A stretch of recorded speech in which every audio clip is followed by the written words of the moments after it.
All right. Awesome. So, really quick about me, I've been in software about 10 years. I'm currently a software consultant at a company called Lean Techniques based out of Iowa. I've been there about a little over 3 years. Um, I am the organizer of the very new San Antonio .NET user group, affectionately known as SAD Nugs. We will be having our first meeting sometime in October, so that's exciting. Like I said, you can find me on my blog, danindacan.com, where I'm pretty much primarily posting about .NET topics. I'm on Twitter or X, Daniel Ward Dev, LinkedIn, also Daniel Ward Dev, but with dashes. Just an outline of what we're going to be going over so you can know what to expect. First, I'll cover why, my reasoning behind why I wanted to do this talk, what I hope people will get out of it. The libraries we're going to be going through, how xUnit does parallelism, how it executes your test, and then the coding demo, which will be the bulk of the presentation here. We'll go over some testing philosophy, naming, how to structure your tests, databases, a bunch of stuff, kind of hard to categorize everything. So let's jump into why. Um, Everything is kind of in this presentation is kind of going to be based off this quote here, if you've heard it. Always code as if the guy who ends up maintaining your code will be a violent psychopath who knows where you live. So we really want this idea of it's for future you also, although hopefully you're not a violent psychopath, that if whoever comes in and looks at these tests next, they will be able to easily see what's going on and make changes if they need to. So easily readable, easily maintainable. And um, it's definitely not hard to find opinions online about testing, right? Philosophy, cool new libraries or tips people found.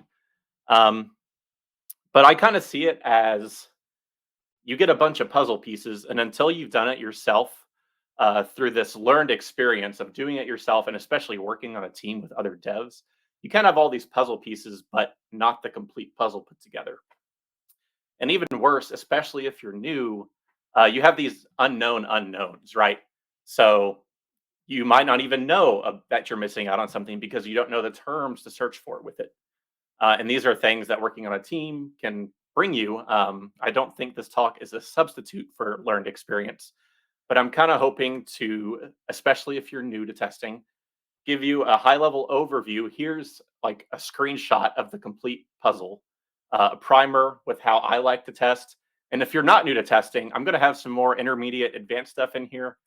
So my goal is no matter what level you're joining, if anyone watching, no matter the level, can pick up one or two things, that's my goal. I'll be really happy. The libraries we're going to be going through in the coding showcase are xUnit. Bonus points if you guessed that one. In substitute will be our mocking library. We'll use auto fixture for creating fake data for our tests. We're going to use a library called Richard Zalay, I think is how you say his name. Sorry, Richard. Mock HTTP for mocking HTTP clients. Fluent assertions to replace the normal out of the box assertion library. It just reads a little more like English and it gives you more meaningful error messages when something goes wrong. And I've put here in a bullet point this be equivalent to method because I think if this is literally the only method this package shipped with, it would still be worth it. It has a very comprehensive objects graph comparison. I've put a link here. Obviously, we're not going to go over this entire page. I just wanted to show you the scroll bar to show you how comprehensive this method is and how it checks equality. It's super awesome. For the most part, it's just plug and go. So, and finally, we go in over test containers and Respawn for integration testing involving databases. So one last thing before we get into the coding showcase. How does xUnit actually run your tests? So this is sometimes a need to know. Most of the time, it's more of a nice to know. So xUnit has this concept of test collections. And by default, every class is its own collection. And classes will run in parallel next to each other but the tests inside of a collection will run sequentially. And you can um, you can have these concept of shared state if you only want to do setup and tear down once for a bunch of things. If you're doing something expensive like a database, you have two options. There has something called class fixture, which does setup and tear down once for the entire class instead of for each test. And then it has something called collections, like I just said, that will do the setup and tear down once for the entire collection. The way you define a collection is just with attributes. You can do it arbitrarily, whatever classes you want. Um, and then each class that has that same collection name will be xUnit will shove into the same collection for you. And these are, if anyone wants to go look at the slides afterwards, these are just two resources, xUnit owned docs on how that works. They're pretty easy reads, I thought, and it's pretty good info. And now let's just go into the coding demo, which is going to be pretty much the meat and potatoes of this. And the idea I did for this is kind of this fictional bookstore, and we're making an app for it. Probably have some kind of front end website. And I'm leveraging, if you know what the Gutenberg project is, it's just this big online database of books, and it's all free. You can just go and download stuff. And there's an API that queries that. So I'm leveraging that. And we have this book controller here. It's got a method get book. We're not even going to be testing this. This is just to give you, put you in the mindset of our problem space, really. And I've got him running here. Here's our Swagger page. Let's just give it an idea of one, and let's get that book. It goes to the Gutenberg project. That happens to be good old Declaration of Independence. And you can see it gives us some other info, authors, subjects, etc.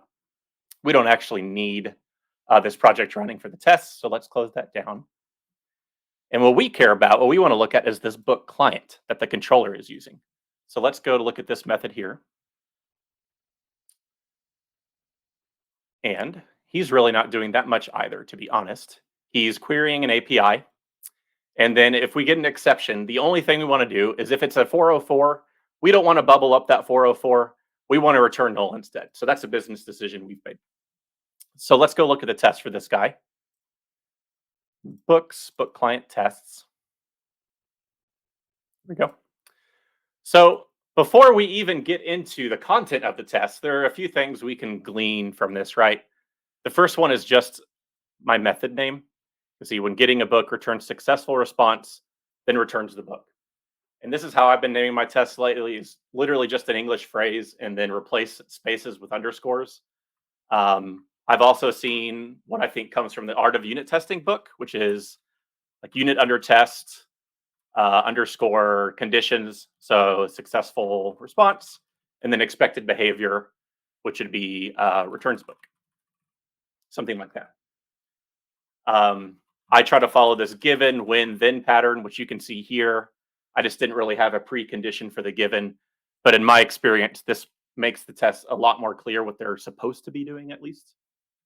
You can also take advantage of the display name attribute, and you can literally put in whatever characters you want in here. Spaces, special characters, whatever. I've started drifting away from display name because you still have to give your method some name, and then you have to keep these in parity with each other, so it makes sense. Bottom line, choose what your team wants to do as long as it's consistent. Have that conversation, whatever makes sense to people. We want to avoid the psychopath reading your code, right?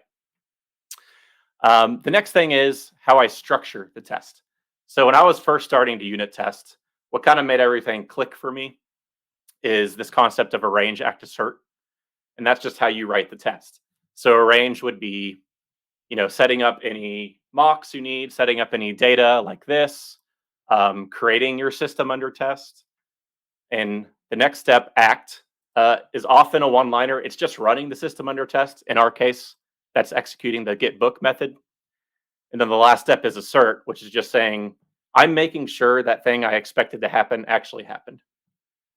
And here in my assert, I just have an example next to it of what the out-of-a-box assert looks like. So I just like the way this reads better. Obviously, it's not a requirement to use Fluent assertions for testing.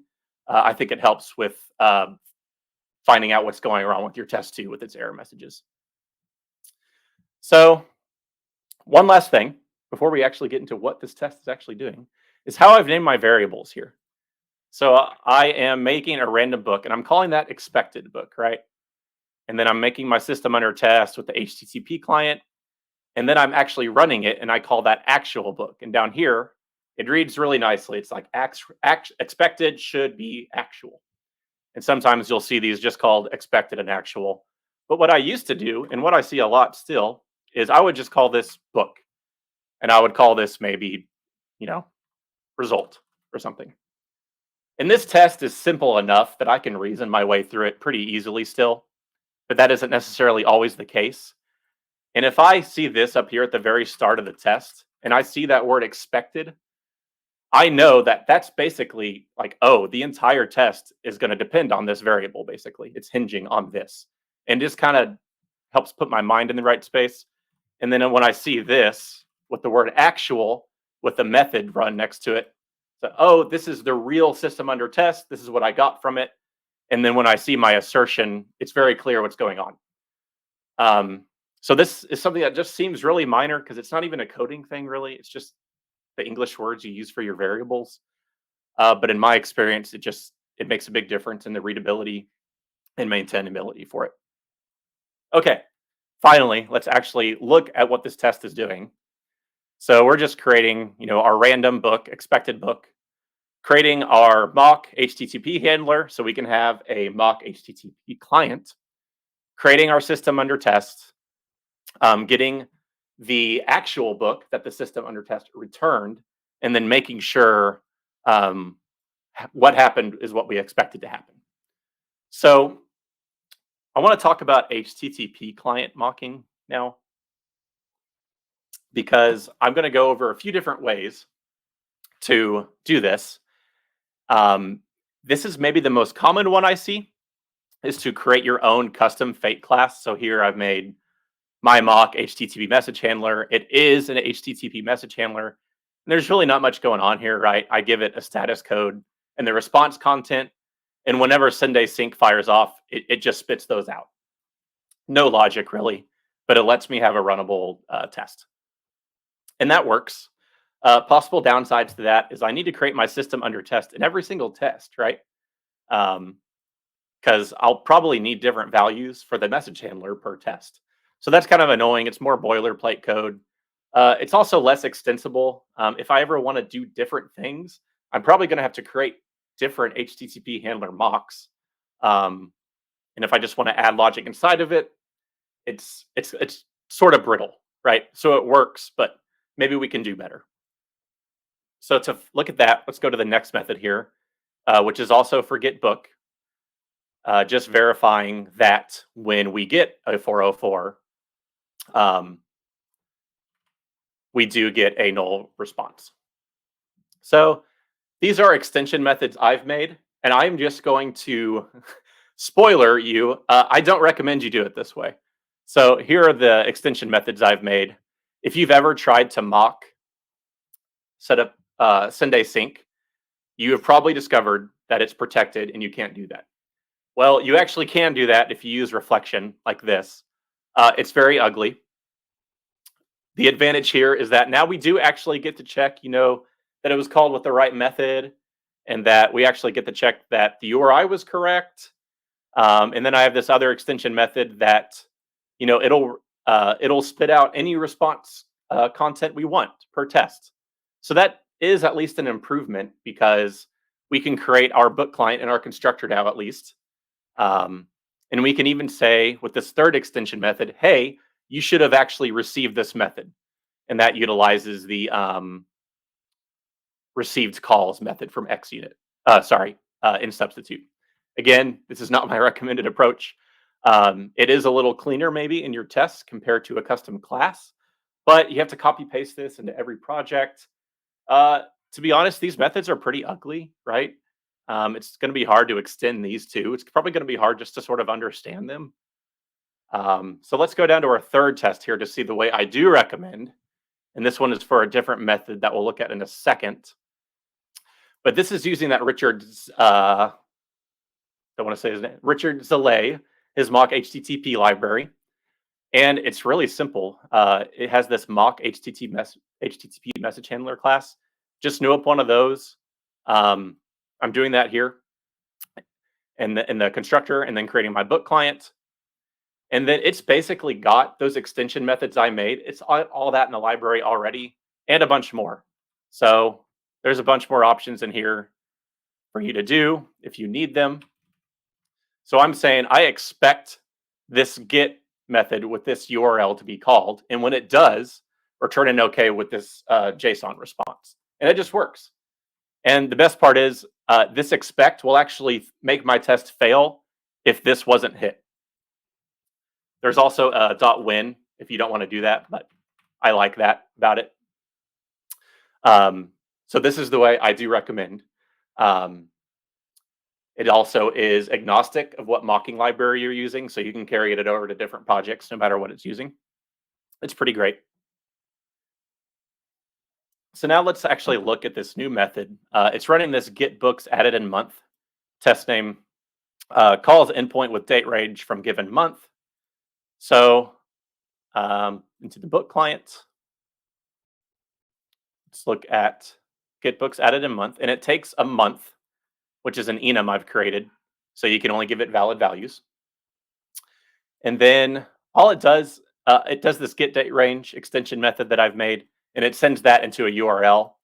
All that extension method does is basically it calls the days and month from date time, because that's a variable amount depending on the month, and it returns the start date and end date for the month. That's it, and then it'll pass those to an API. Now for the test, I can tell you here, because I wrote it, that this is a flaky test.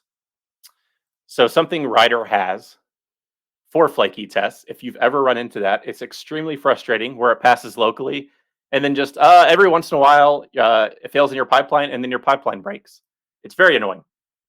If I go to the test name, integration tests, here we go.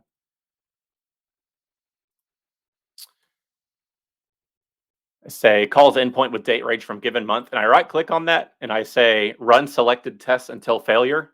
That is pretty much what it sounds like. It's just going to run that test over and over until you click the stop button or until it fails. So I'm not saying it's a perfect solution, but it is way better than guessing and running it manually every single time until it fails. So we can see here, it finally did fail. And it's saying month must be between 1 and 12 at this line. So, I know what's happening. It expects a value between 1 and 12 for this, but enums in C# start at 0. So I actually have 0 to 11. So if I got unlucky and I passed in January, it would fail. So all I need to do to fix that is this, and then it'll work. But that is a good segue into my next point, which is why, if it's not extremely hard to do, I prefer using random data in tests. I know there are some that probably disagree with that, so let me try to defend myself here. If I had not used a random month for this test and I just chose June, for instance, the test would have never caught this bug. And it doesn't catch it consistently since it uses a random value, but at least it has a chance of catching it. If I had just stuck with a static value, I would have only caught that bug in production. So it kind of gets into your tests sort of become fuzz tests at the same time. But with AutoFixture, it's so easy to do anyway that it's usually not an issue. And especially with things like Booleans where there's only 2 possible values. If I see AutoFixture create a value, I know it doesn't actually matter. Where if I see someone say like assign something to false, I might think until I go through the test, oh, that actually needs to be false. So if at all possible, I do like using AutoFixture for that. And this is just another example of why I like Fluent assertions. If you were using the out-of-the-box assert library here, it would not be able to do this because this is a list of objects. So it would not be able to compare those two things. The Fluent assertions be equivalent to can still handle that, no problem. So awesome. Let's go to our next method here, which is for upload photo, I believe. Yep, upload book photo. So let's look at him. maybe we decided we want to add functionality to upload photos to our book website. It's pretty popular for like when people are leaving a book review, they can upload a photo of the book or something. So we want to do that too. So we're just passing in the file name of the photo and the photo data. And the only validation we're doing, we're saying if the photo is bigger than 10 kilobytes, we're going to kick you out. So that is questionable usefulness for a photo, but that's the requirements we got. So we got to go with it. And it has to be one of the valid file extensions up here. And if it's not one of those, JPEG, JPEG, and PNG, if it's not one of those, we're going to kick them out again. Otherwise, we just forward it onto this API. So let's look at those tests. I want to showcase here a library called xUnit.combinatorial values, just because I don't think it has, I don't think it's very well known. So what this one test will do is run 9 tests total. So if you remember combinatorial from your maths class, pretty much the same thing. It'll run JPEG with these 3 values, JPEG with an E with these 3 values, and then PNG with these 3 values. So it's going to run every possible combination of them together. And let's just see that in action real quick. And you can see an arrow opened up there, and it'll actually tell you which value it ran with on which run. So if one of them fails, you're not left guessing like, oh, which values was it? And you can drill down into that. We look at the failure test here. I have 2 other tests for it that are pretty much the same thing. These are just the SAD paths. These are using invalid file extensions. This one's using invalid file sizes. The only thing I really want to point out with these is how I'm asserting on the exceptions. So you can see I'm saying it should throw an argument exception with this specific message. So I don't actually care what this message really is. The only reason I'm checking it is because I want to check that a specific exception was thrown. So in this method, I can throw argument exceptions for 2 reasons, right? So if the file extension was bad, I want to make sure I'm not throwing this one, right? I'm throwing this one. So this just makes super sure I'm throwing the exception I think I am. And that's also why I'm checking specifically an argument exception instead of an exception, because you could have the case where you have a passing test because you just said exception, but it's failing for a completely different reason than you thought. So it's a bad test. So these 3 tests altogether will run 27 tests total, right? Which would normally be completely overkill to do all that, but this library just makes that so easy that it's worth the trouble, I will caveat this and say, if you find yourself needing to use combinatorial data to test your code, that is possibly a code smell. Maybe take a step back, say, is there a way I can refactor this so I don't need to use this anymore? I do think it has a use case, but just make super sure that you're using it right. And I believe that's it for book client. We only have 2 more methods for unit tests I want to go through. And so now I want to go over to file line parser. And I think probably most of us have been in a similar situation. We are getting an export every month from another team, and let's say it's all the books we got in our catalog this month. It's a CSV, and we need to parse it. And for some reason, they've decided to put each line in this format here. We don't know why. Maybe they're the violent psychopaths, right? But we need to parse it. So yeah, there we go. And we're doing that here. I'm not going to go through each line, but we're parsing the book name, each property out of it, and then we return a record at the end. And this concept of string parsing, massaging can kind of prevent all the same problem of how do we make sure we're covering all the branches and not make our test suite completely awful to read? Because if we wanted to be super sure, I guess we could split out into its own service, parsing the different values. We could have a language parser, a year parser, an author parser. But how many would we have for that? We'd have one, two, three, four, five, and then six for the parent. Six services just to parse each line. When each one of those services is probably going to be like 5 lines of logic. It just seems like you get into abstraction hell very quickly with that, right? So what I like doing with things like this, and with regex, by the way, let's go into the file line parser test here. I use theory data. So to look at how this is working, let's look at the test here.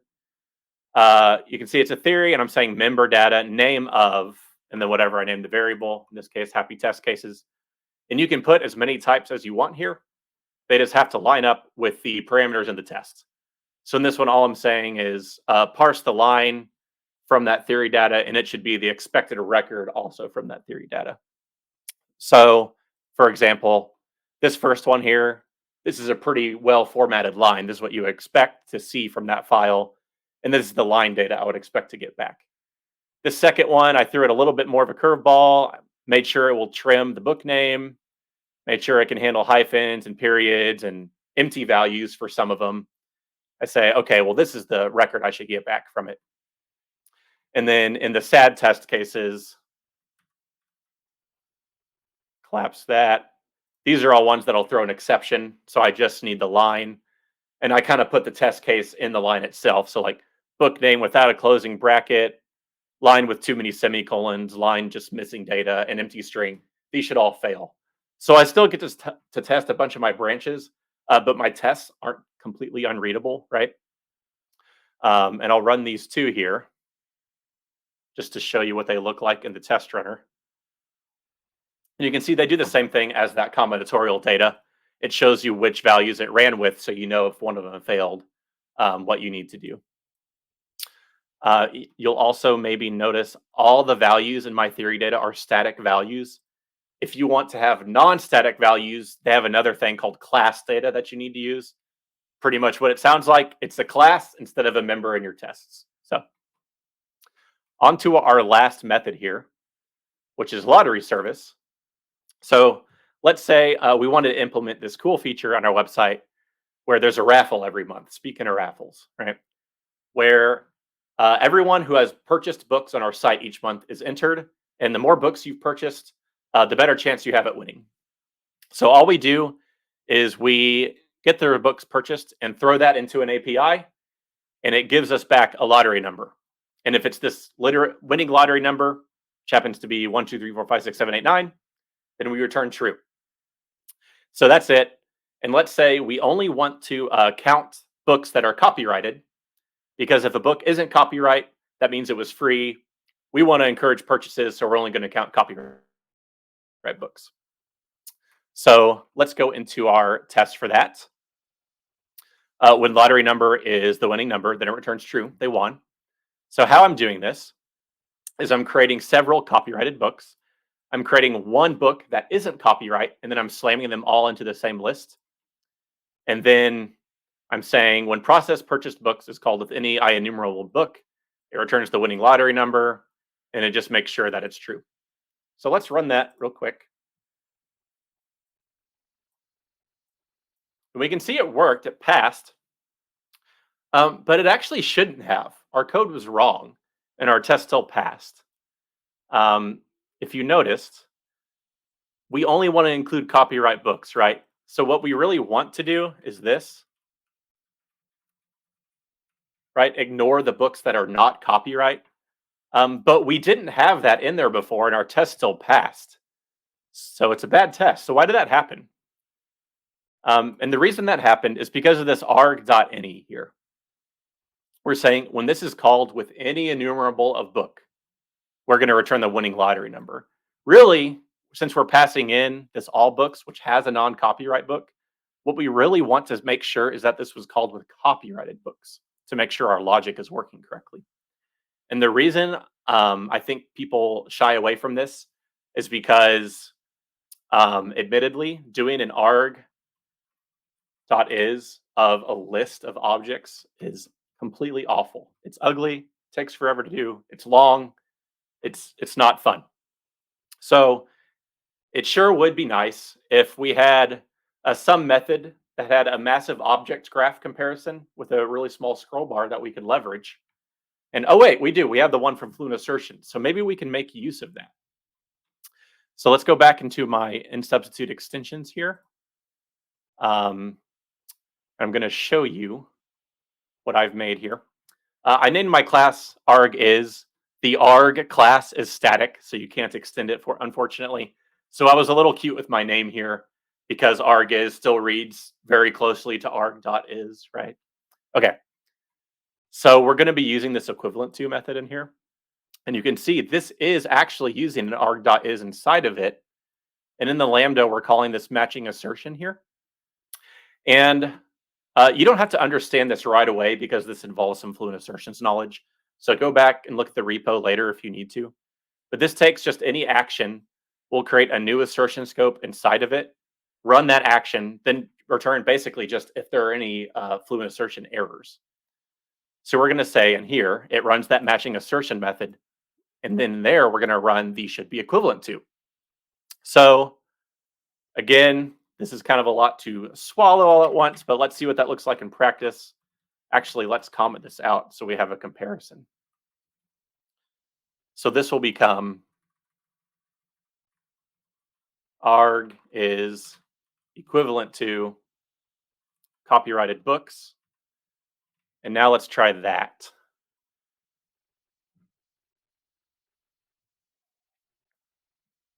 And that passes. But to really do a good test, we should like throw all books in here. And now it should fail, right? Because it's not being called with all books. We're filtering out the non-copyrighted books. So let's see if this fails just to make sure our method is working, right? And it does fail. So awesome, it works. So if you ever have really hard arg is checks that you need to do, this is a very helpful little trick. And obviously you can make, this is extensible, right? You can run other fluent assertion checks in here if you want to. So this second test in here is not really anything new. It's just testing the sad case. So let's close him out. That's it for the unit tests. The last thing I want to go over in here is the integration tests using a database. So let's look at our database, which is super simple for this project, pretty contrived. All it has is book likes and book reviews. So book likes, all it is, you know, a user can go in and like a book, click the like button. So all we save is the user that did it and the book they liked. And book review is almost the same thing, but we have the content of the review as well. So those are our only tables. What I really want to showcase here is two libraries, test containers and respawn.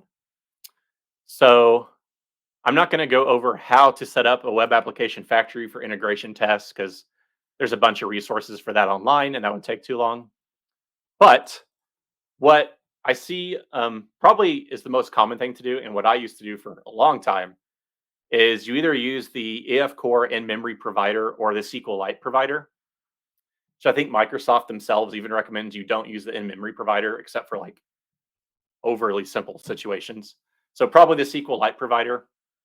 But with any kind of sizable project, what will probably happen eventually is you'll either get false positives or false negatives. So let's say you're using SQLite in your tests and you're using Postgres in your real production database. You might get all your tests passing, but then there's a little difference between SQLite and Postgres, and something that the same production code doesn't work on your Postgres database. Or you can go the other way, that something in your test fails, but it's actually fine on Postgres. And if you've ever encountered these are extremely frustrating to figure out what's going on and to debug it. So the optimal thing to do would be is if we could set up like the real engine in our tests, an actual Postgres in this case database, and then run our tests against that. So the classic problems with that, right, are that takes forever to do, number one. Number two, if you're using the real dev database, you have to make sure to clean your data up and all that stuff. And if you fail to clean your data up, then your tests on the next run might fail, and it just gets ugly. So this library called test containers, it supports a bunch of engines at this point. I'm using the Postgres one. You can see I'm making something called a Postgres SQL container using a builder. I just give it some things like the database name, username, and password. Here I'm telling it Postgres has a built-in method called PG is ready, which is pretty convenient. It's basically exactly what we want. It won't return true until the database is actually ready to be used. So I tell it to wait on that, and I tell it to build. And down here in my initialize async, I tell it to start, and I'll have Docker up and running. This will actually create a Docker container on my computer. So you need Docker to run it. And the same thing for your pipeline. And it will create a Postgres database in that container, and my tests will run against it. So let me go to my book-like tests here. I'll run them and open up Docker Desktop just so you can see. Give it a few seconds. So this reute container is like the manager container for all the other containers it creates. Here's my actual Postgres one. The tests are done running, so it deleted it. And pretty soon he'll delete himself. Just takes a little longer. Now, close these down. Got my integration tests. What you may have thought when I was explaining that is how do you handle the state bleed between tests, right? As an example, with my book-like tests, this guy runs the like book method, which all he does. I don't know if I ever showcase this. Um, he checks to see if that book like exists already. And if it does, he doesn't do anything because you can't like a book twice, right? And if it doesn't, he inserts it into the database. So in our test, if it doesn't exist already and we like the book, then it should be in there, right? So this test will insert a book, but that will mess up this test because he tries to add a book already, because here we're trying to test the logic that it won't add an already existing one. So that's an example of some state bleed between tests. So how can we make sure that doesn't happen? And the answer to that is another library called Respawn, which is by Jimmy Bogard, who's the guy who made AutoMapper and Mediator, if you've used those. And it's also pretty simple. Up here, I have a respawner object. In my initialize async, I say create async. The way respawner works is you kind of create checkpoints, and then you can just go back to those checkpoints in your database. So what I'm doing is I'm just when the database is empty, and I'm resetting back to that at the end of every test. So that sounds slow, but I'll run the whole suite in a moment and show you that it's not. So, and then at the end of every test, I am using this reset database method to call respawn or reset async. And that's it. That's pretty much it. So here's a good example, actually, of collections in xUnit. So because this database test collection is an iCollection test fixture, I'm naming my collection here. My book-like test also uses that name. So do my book review tests. So this setup only happens once for my entire suite. I'm only making that PostgreSQL container once. So let's just run the entire suite, which will run the book review tests as well at the same time, and see how long it takes to both create the container with the PostgreSQL database and reset the database after every single test, right? And I've got other stuff going on my computer. I'm sharing my screen and all that. So it took 733 milliseconds total to do all that, which is pretty darn good in my opinion. Most of that is overhead, right? It seems when I was running this before, it seemed like maybe 500 to 700 milliseconds overhead to start that container up. Respawn itself is pretty quick. So this is just, you get more confidence with your tests when you're using databases. You're using the real engine.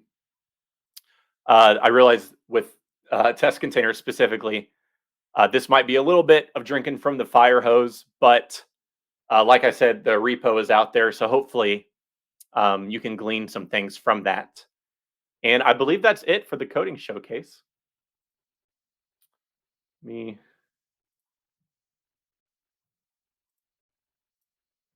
back here. Got to go through all my slides again now because I closed it down. Okay, so recap, went through how xUnit executes your tests, right? How it does different orders.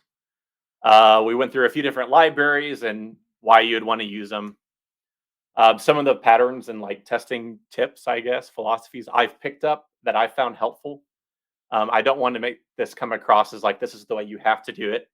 It's more like I've tried a few different ways, and here's the way I've landed on now because I think it is cleaner.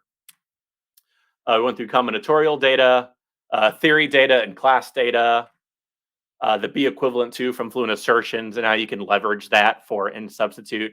And then finally, integration testing with test containers and respawn.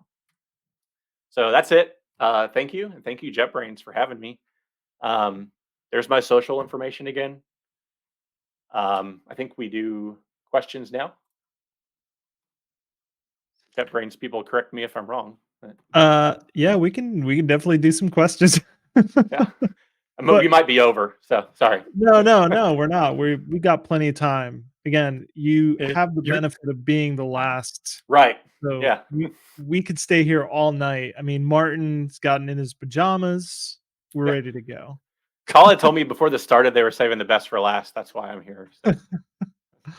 Yeah, it's funny. Martin and I at least 3 times during your talk said, "Today I learned." So, we Awesome. learned about display name, we learned about that combinatorial values attribute, which is super cool, Yeah. and, assertion scope. So, those are 3 things that Martin and I learned about today, which is really, Good. really yeah, cool. and also in practice, I think the use of actual and expected in the variable names in tests is something that I will be adopting from now on. I typically use Awesome. something like result and things like that, but actual sounds way better because Mhm. it's exactly the same as what you would get in the assert methods.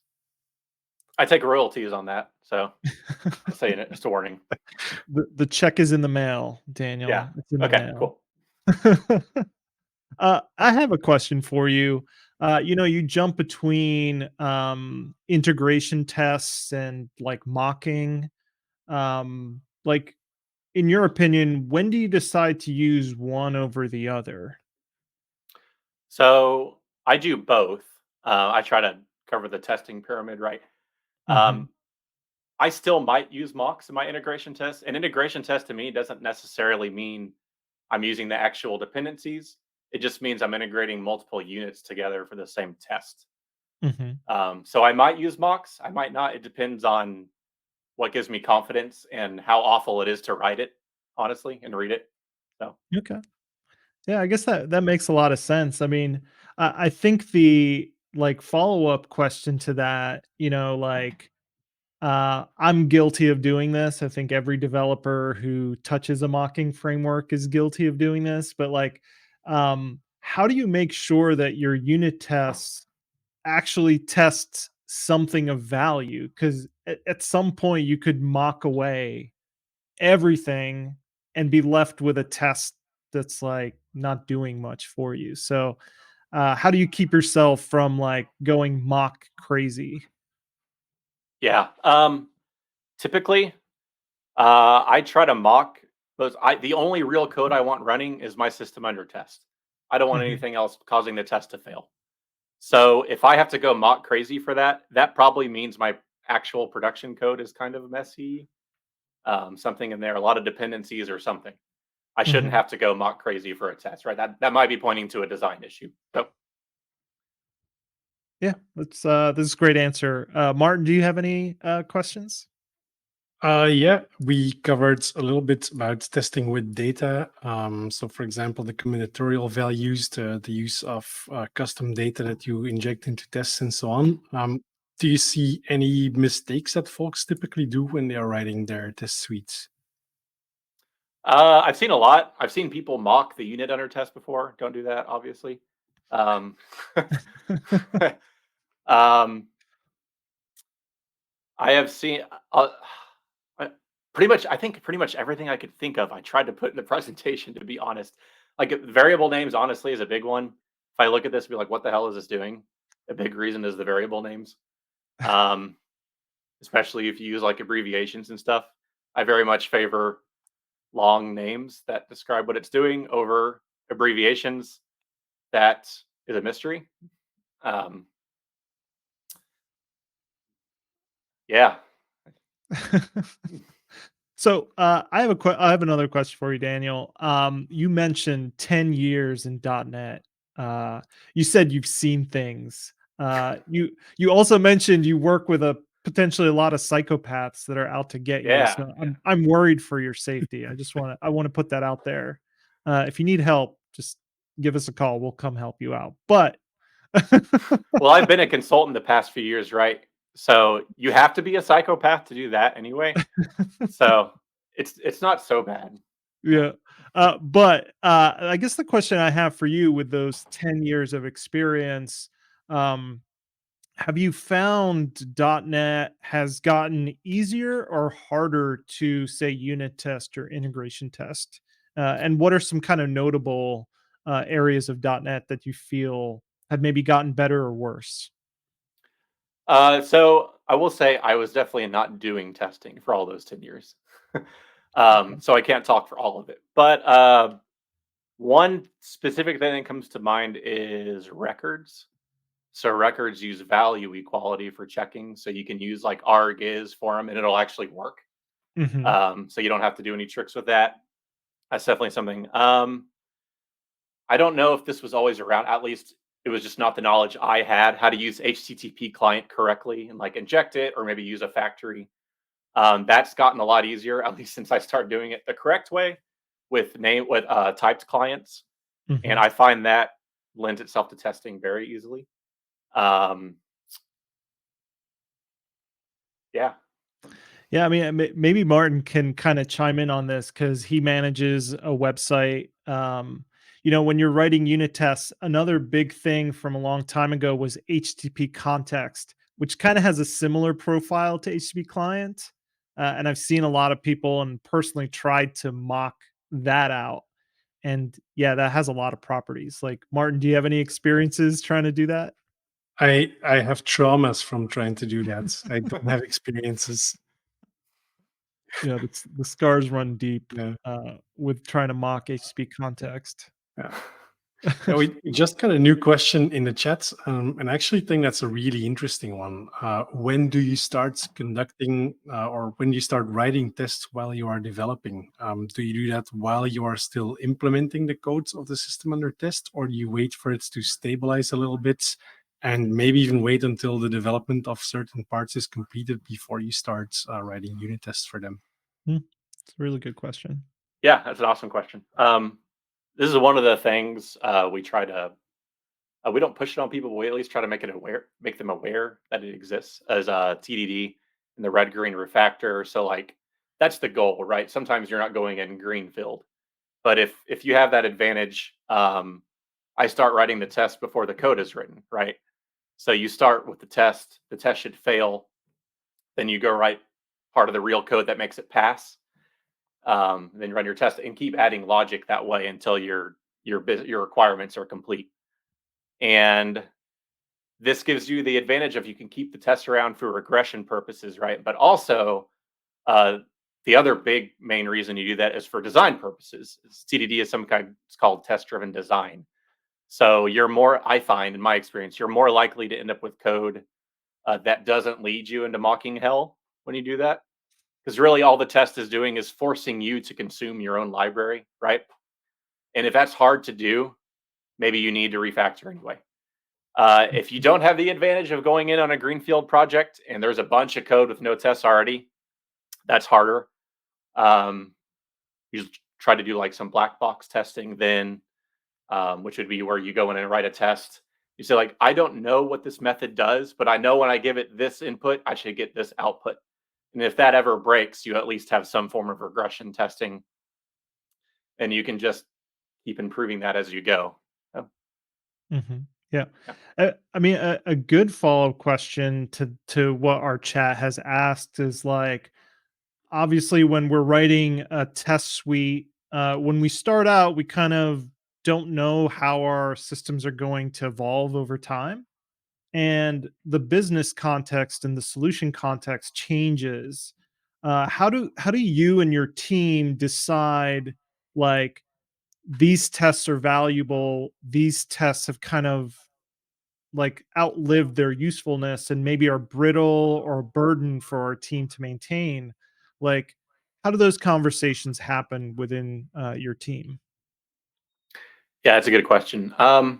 Typically, the only the tests that are usually brittle in my experience are the integration ones. Hmm. Unit tests should be pretty um, like you get the same output for the same input. Hmm. Um, Unit tests, we unless we delete the real method in the production code, we typically never delete a unit test. We you can at least keep it around for regression purposes, right? If you introduce new changes and those tests break, maybe you did something wrong, and if you hadn't kept those tests around, you wouldn't have known. We also keep the tests around for documentation, right? So like the tests have real English names of what they should be doing. So that tells us like, was this code actually put in here on purpose? Like I can't actually tell what this is supposed to be doing. And it's sort of like a massive README for the project, right? Is all these test names. Um, lets us know that it was intentional and it's supposed to be doing this thing. And maybe it's not, maybe it's breaking, but that lets us know. Sometimes you do get brittle tests, especially with integration tests. And you have to weigh your confidence, I think. If taking that test out breaks your confidence and pushing to production, then maybe you need to refactor the test or refactor the code instead of removing it. Um, if removing the test doesn't change your confidence in production, in releasing to production, then maybe it's a test you don't need, right? Hmm. Yeah, that's a really, really good point. So, yeah, I mean, I guess that's the whole point of your talk, right? Like, tests are about the value that they give you and your team, and the confidence of like shipping quality code Yep. to your business and to your end users. So, yeah, that's a great answer. So, on that note, Daniel, this was a really great talk. Martin and I definitely Thank you. learned a couple things, right, Martin? Absolutely. Yeah, Yep. absolutely. Yeah. So on that note, we want to thank you. Thank you for closing out JetBrains.net days with us. And hopefully you Thanks for having submit. me. Yeah. Hopefully you submit for next year. And hopefully see you again. So Thank thank you. you. And to everyone, please add me on the socials if you got something out of this. I think it'd be awesome to meet people from here. So Yep. yeah, thank you.